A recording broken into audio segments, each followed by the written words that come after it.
What's going on? Play Gaming here, back with another Epic Sim video, and today we're testing out our favorite dress-up darling. We got Solitaria of the Snow with her new buffs, and I gotta say she's kind of fun, albeit niche, still kind of fun. Now her thing is that she needs molas, and we found that out very quickly when we try to use her without the molas on the S2. Without the molas on the S2, she only has a 70% chance to proc her Daydream buff, which allows her to land debuffs. Now you could potentially build her as a straight up control unit, or you could build her as like a turn one type of unit to make those strips and stuns. They can come in pretty handy. But the way we built her is somewhat on the tankier end because of what she does with her S3. So on her S3, she gets a barrier that's proportional to her max health. So you do want to run her on the tankier end if you want her to survive. Now I could still see like going max speed and then just proccing the extra turns off of the S1. So you definitely are going to need molas in the S2 for sure. So you have that 100% chance to proc her special buffs, so that way you activate the extra attack, and then that way you also activate the stealth. As you see in this one, the acid pretty much outspeeds us, silences us, and you would think it's GG, right? But she does proc her special buff without having to S3. And so again, that's still going in max molas. We still only went up to 85% chance because we're waiting to see, whether or not we give her the max. But I think if you're really trying to use her, you are going to need to max that out. And even though we got outsped, even though we got silenced, we were still able to S1 into the extra attack, which unbuffable landed, and it pretty much kind of saved us, right? Because unbuffable landed, Arby procced his gab and did nothing, right? It just pretty much went with the S3. You also have to remember that her biggest thing when she first came out was the focus, right? And so she reduces the amount of focus that enemies get that rely on focus by 100, right? Like 100%, or it doesn't let them focus up. And so that's Arby's thing. He reses with max focus and pretty much wipes your team, right? Gets that that increased damage with the second skill that he has on the S3 instead of the regular S3. So it's still okay, right? It's still okay, even though she got silenced to start off. We didn't need to strip or stun starting off.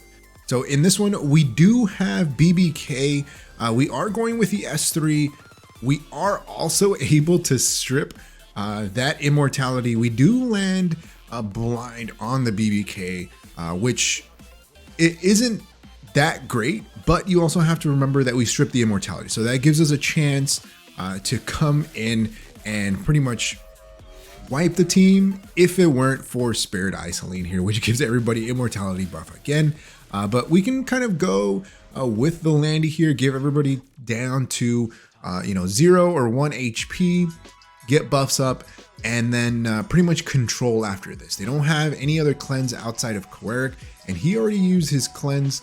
We do have a couple of baits, and as you can see here, even though the BBK is at one health, she really doesn't do too much damage.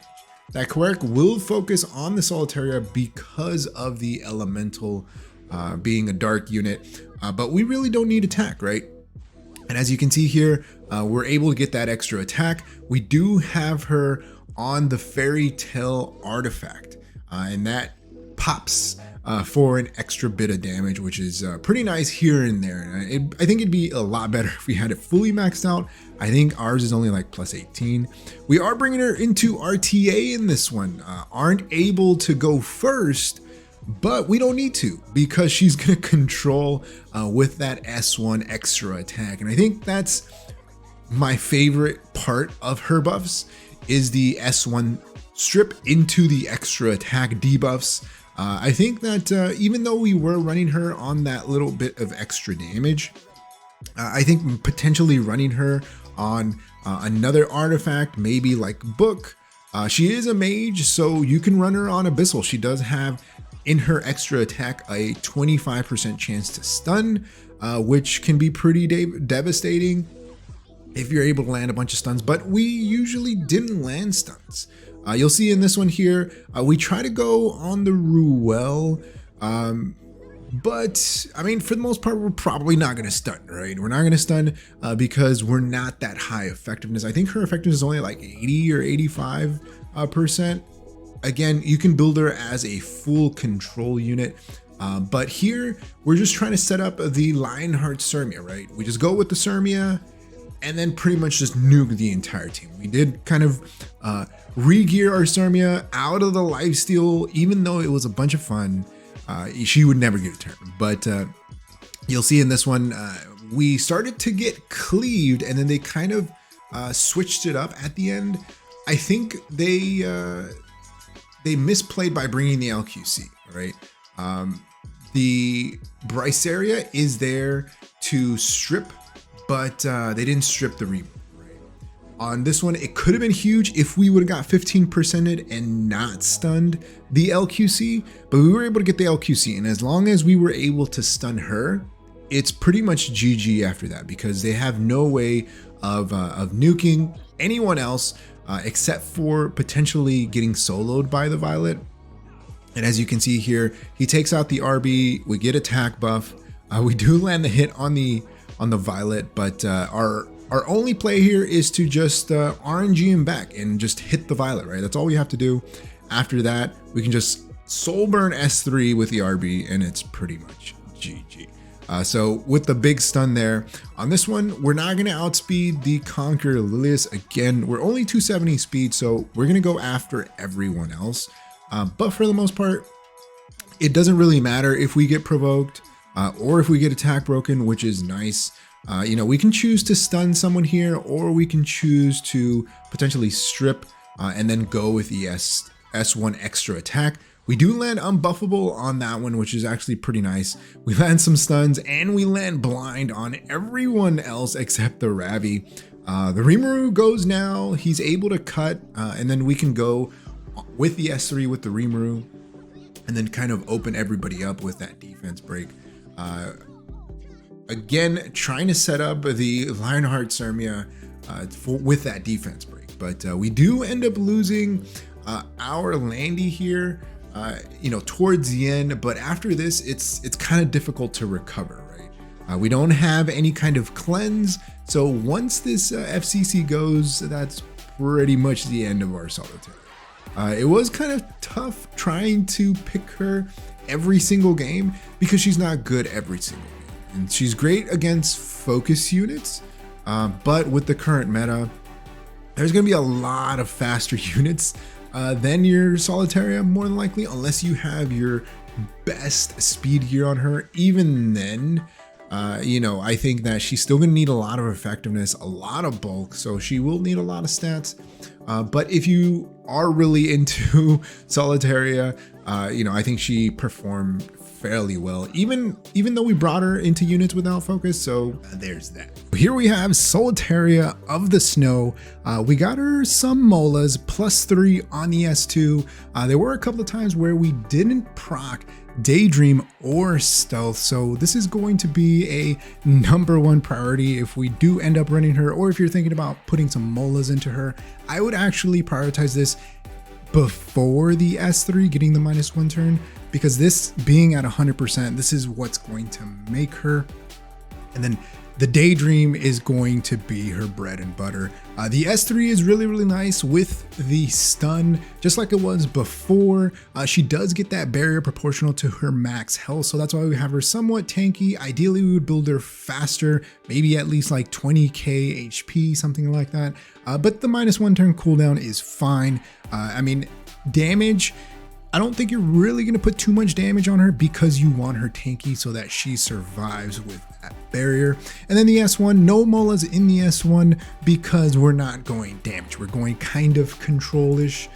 These are her stats. She's at 1200 defense, 18k HP, about 270-ish speed. Again, ideally we would make her a lot tankier, at least like 1400 defense, maybe 20k HP, something like that. If I had better gear, that's probably the bulk that I would aim for. And then speed, you want her to go fast. If you're wanting to open up with her and stun one unit, you're gonna want her a lot faster than 270 speed. This is the best that we could probably do for now. Of course, this necklace is yet to be reforged, but it's only 10 speed, so that's why we're kind of holding off on that damage. But we do have her on Fairy Tale for a Nightmare. After an extra attack, counterattack, or dual attack, there's a 60% chance to dispel one buff. So this is kind of banking on her not dispelling a buff with her S1. She gets another chance, a 60% chance here with the artifact. And then we get some fixed damage, right? She's going with the extra attack on the S1. So we're proccing that extra damage. As you saw, we were able to control some violets here and there. We got that LQC, which was actually pretty big. And then landing some random debuff, decrease attack, hit chance, speed, and cannot be buff or unbuffable on just any unit can be huge, right? If we land that on Arby, we're already taking away his focus, but then he can't gab as well, which is actually pretty nice. So can you bring her into every single comp? No, probably not, but she is still a lot of fun now with her extra attack. I think if you're looking for a somewhat type of control unit, if you're opening up with the S1, it can feel really, really nice until you get 15%, right? There were a couple of times where we weren't able to strip on the S3 and just couldn't stun, right? Because of the innate 15%. But that's going to be it for Solitaria of the Snow. Let me know your thoughts. What do you think about her? What do you think about my dress up darling here? Are you thinking about building her? You know, are you just going max speed, or are you throwing some damage on her? Let me know in the comment section below. Like always, if you haven't enjoyed the video, hit that like button. If you haven't subscribed, hey, think about subscribing. It really helps the channel grow and reach more people like you who like content like this. Like always, thanks for watching, and I'll see you next time. Peace.